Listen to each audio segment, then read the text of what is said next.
Hi, Vibers! I am Mindy and I'm living intentionally. I'm here at my mom's house. She lives by like a man-made lake. And I am looking at geese. Do you see those geese? Do you see all those beautiful Canadian geese? Now that I'm speaking, they're like, we're gonna leave. I've just been sitting and enjoying for a long time, but now I want to share with you. It just feels like such a magical day. I feel so magical and good. Visiting my mom because we're looking at houses. House hunting is not going well. There's like a problem with the foundation or the roof. Like, I'm legitimately walking through houses that have asbestos and black mold in them. Like, thank goodness for COVID-19. I'm wearing a mask everywhere I go. But like, still, that's not ideal. And oh, there was geese battle. There was geese battle.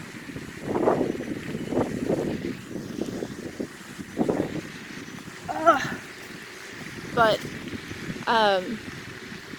as it turned out,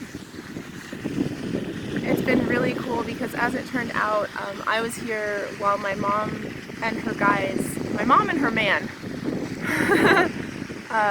their best friends were visiting, and they used to live like in the other side of the duplex that my mom and her man live in, which is that's where I'm at now.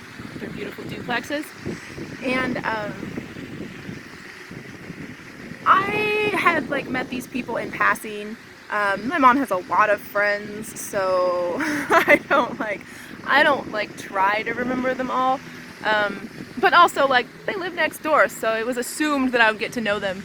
But I got to know them this weekend because Mom is letting me stay with her while we're looking for houses. Oh, that sun just got like super bright. And they are so cool. Like, they're my people. They're like he showed me his miniature coffin collection.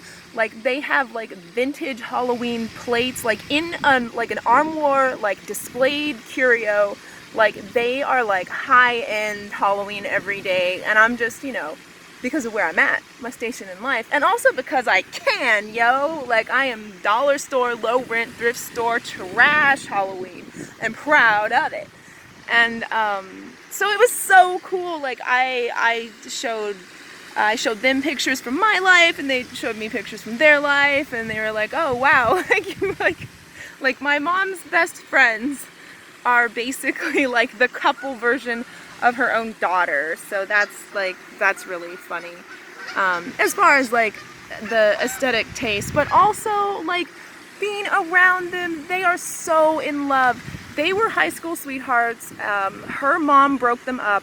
Then 44 years later, they reconnected, and like, oh, like, we're even more in love now. And now, and they've moved away now. They live in a different state, and they're planning on vacationing in Salem. And just like, oh my gosh, they are just so sweet. They're so in love, and it just absolutely is like sitting across from me and Sean, like when me and Sean were like one another's beloved. And that's just beautiful. It's just beautiful to witness love. Like, even if I can't have it, or I don't have it right now, I have had it, and it exists. And that to me is beautiful. And so I'm happy for everyone who has that, or has the opportunity to be around love like that. And my mom like goes all out for legitimate guests. like dinner, she cooked breakfast. Like that's so weird, because my mom is like, I don't cook.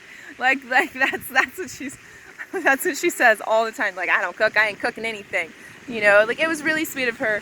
The last time I visit, she got a Minsky's pizza with a cauliflower crust, and it had cheese all over it, of course. I ate the cheese gratefully, graciously, quietly, because she was trying, and she got a cauliflower crust, and that's just so precious and so sweet. And also, the cauliflower crust was bomb from Minsky's. Like, respect.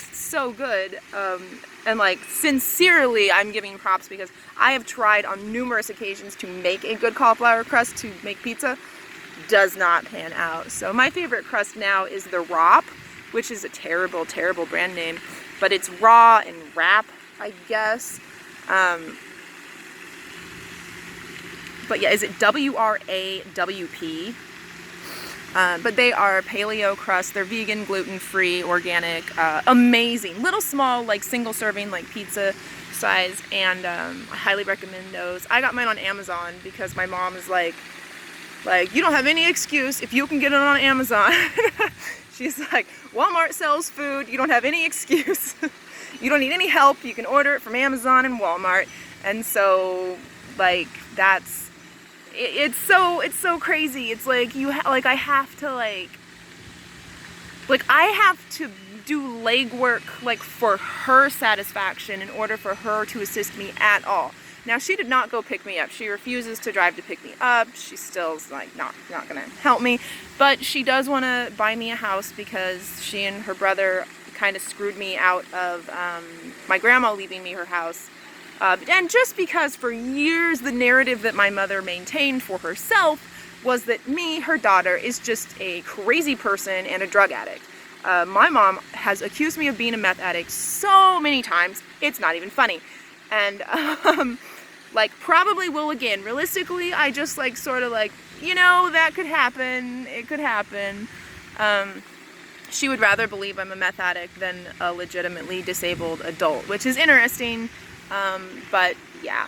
So, I just want you to understand that, like, as she did not allow my grandmother to leave my brother and I my grandmother's house, that my grandmother owned her house. She wanted to leave the house to my brother and I because we were homeless. Like, we both lived, at that point, we both lived in Sean's parents' house.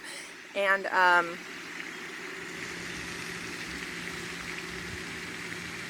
my mom and my uncle did not allow that to happen.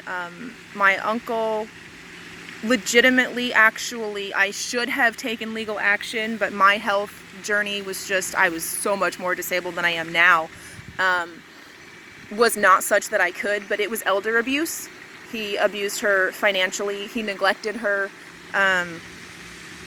He would not allow any modifications to the property that would devalue the property, such as grab rails or elevating, moving the washer and dryer hookup to the upstairs floor in the kitchen so that she could do her laundry.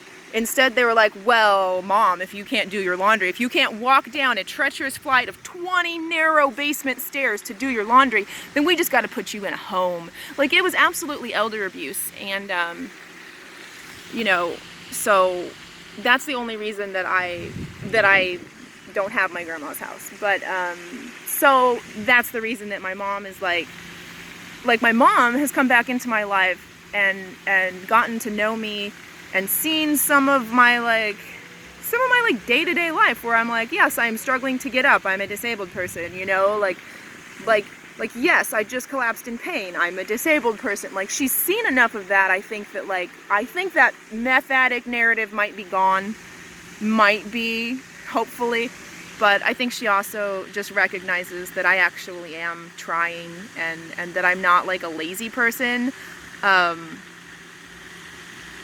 My mom has been telling me that I'm just using Sean, the love of my life, like I will be celibate for the rest of my life unless he comes around, like the love of my life.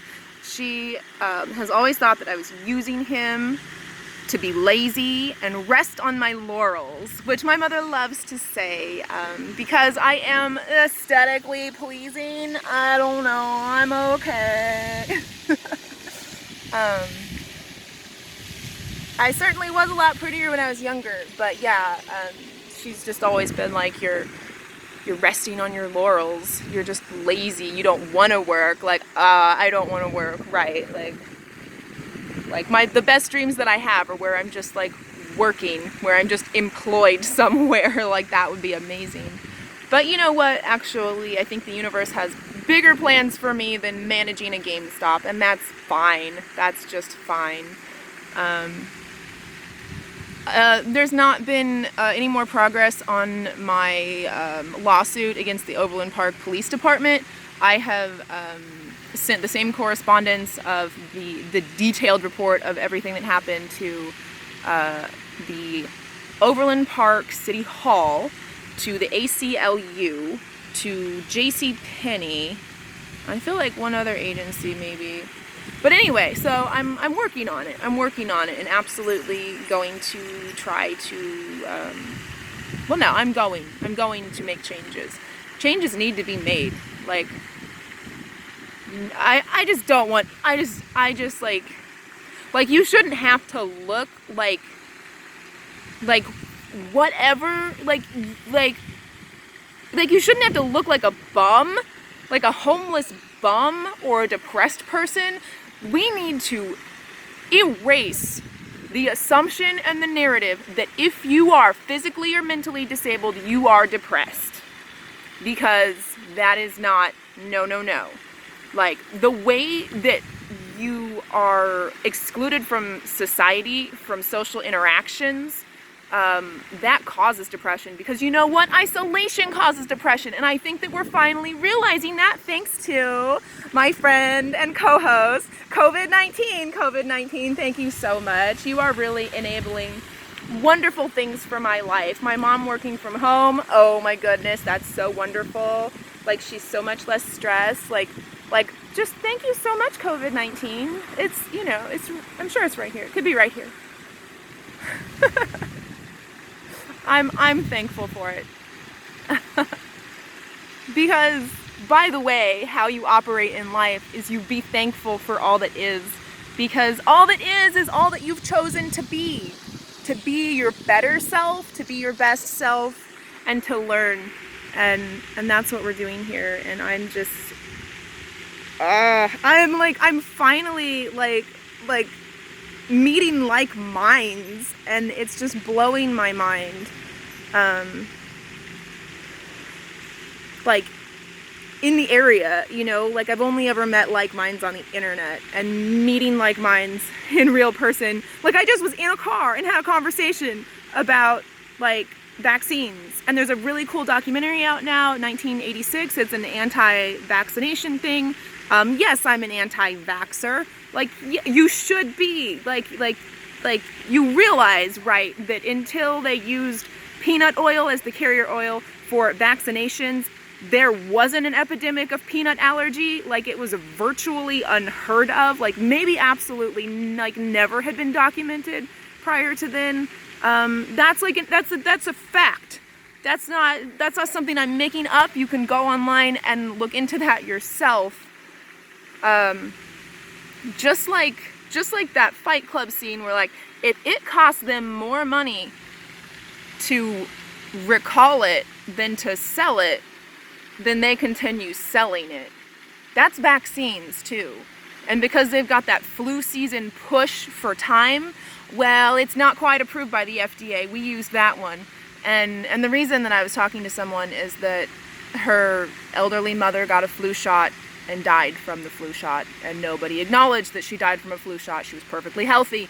And you know what? There's a medicine for felines that's like called Convenia, because it's more convenient for us if you just die, that kills cats. And they know that it kills cats. And people online know that it kills cats. And I'm telling you that my dearest friend, her cat died, and then because she wasn't aware that it was that medicine that did it, the second cat that was treated with it almost died. But you know what? It doesn't kill kittens as easily as older cats. But it still does. And that's big pharma. It's a racket. And it was just so cool to like, oh my God, like, this vaccination documentary just came out. Like, I haven't been home to be able to watch it, so I haven't paid for it yet. It's like $13, and you actually get the documents. Like, you get copies of the documents for that price that they used to create that. It's 1986, the Act, I think. I don't know. Other things that you should totally know is the 100-year lie. So like, I don't know, like, it's just so cool. It's just so cool. Like, how is this, like, a woman like my mom's age is woke? Like boomers can be woke? That's awesome, dude. That's awesome. And yeah, so I'm just like having the time of my life, and just staying here with my mom in her beautiful home just feels like a fairy tale. Love and light. Bye-bye.